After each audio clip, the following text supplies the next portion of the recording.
In a time long past, nestled in a quiet town, lived a man whose heart was deeply connected to his faith. He was a devout Muslim, and his most beautiful habit was the constant sending of blessings, Durood Shareef, upon the Prophet Muhammad. Peace and blessings be upon him. His tongue was never dry of these sacred words. Day and night, whether he was with friends or strangers, he would softly say, "Sending blessings upon the Prophet Muhammad ensures that every prayer is answered and every pilgrimage is fulfilled." This phrase became his signature. People in the town came to know him by it. Seeing him from a distance meant you were about to be gently reminded of the profound power of Durood Shareef. It was a beautiful, constant whisper of faith echoing through the streets. Living right next door was a Jewish man, who was quite the opposite. He was sharp, worldly, and his mind was always calculating. The Muslim's serene devotion, those constant words of peace, began to irritate him. It was a melody he didn't understand, and it unsettled his heart. "This is getting annoying," he would mutter to himself. The more he heard it, the more he wanted to prove it wrong. One day, a dark thought took root in his mind.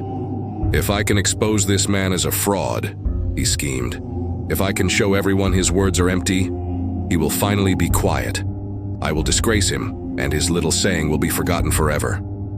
And so, with a heart full of malice, he hatched a cunning plan. Wearing a mask of friendship, the Jew approached his Muslim neighbor just before setting off on a journey. "Oh dear neighbor," he said with a false smile, "I am traveling for a while and I have a very precious ring with me. I trust you more than anyone. Would you please keep it safe for me until I return?" The Muslim, radiating his usual calm, welcomed the request. "Leave it with me without a single worry," he replied. "Sending blessings upon the Prophet Muhammad ensures every prayer is answered and every pilgrimage is fulfilled. I will guard your trust as if it were my own." The Jew handed over the ring, but his eyes were sharp. He carefully watched where the Muslim placed it for safekeeping. Later that night, under the cloak of darkness, he crept into the Muslim's home like a thief. He found the hiding spot, stole back his own ring, and scurried away to the seashore. He hired a small boat and rowed far out into the deep, dark water. A wicked smile spread across his face as he held the ring up one last time. "Now," he whispered to the waves, "let's see how your Durood Shareef saves you from this." With all his might, he flung the ring into the sea, watching it disappear into the black depths. He was certain it was gone forever. Satisfied with his cruel trick, he continued on his journey, eagerly awaiting the day he would return to shame his neighbor. Weeks passed and the Jew finally returned to the town. He wasted no time. He marched straight to the Muslim's house and with a confident, demanding tone said, "Neighbor, I have returned. Now give me back my ring." The Muslim's face lit up with a warm, welcoming smile. "Welcome back, my friend. Please sit and rest," he said warmly. "Sending blessings upon the Prophet ensures every prayer is answered and every pilgrimage fulfilled. What a blessed day. By Allah's great mercy, I went fishing this morning and caught a magnificent fish. You must have been tired from your travels, so please, you must join me for a meal." He then called out to his wife to prepare the large fish. As she was in the kitchen cleaning the catch, she suddenly cried out in astonishment, "Subhanallah, come and see this. Look!" There, nestled inside the fish's stomach, was a ring. It was golden, it was glimmering, and it was undeniably the very same ring their neighbor had entrusted to them. The Muslim quickly washed it clean. With a gentle, knowing smile, he walked back to his guest and handed it to him. "Here is your trust," he said. "Allah himself has returned it to you." The Jewish man froze. His jaw dropped, and his eyes widened in utter disbelief. He stared at the ring in his trembling hand. Where did you find this?" he stammered, his voice barely a whisper.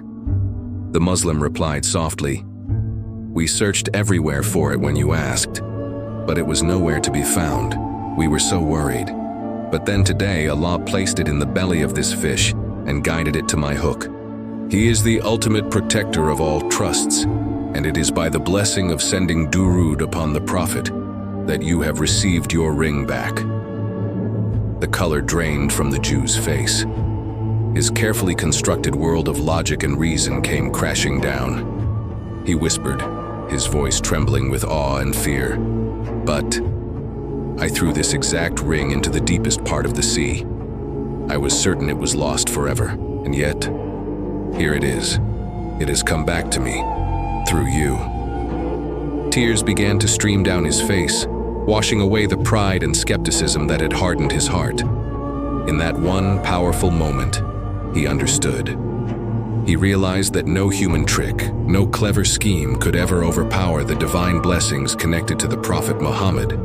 Peace and blessings be upon him.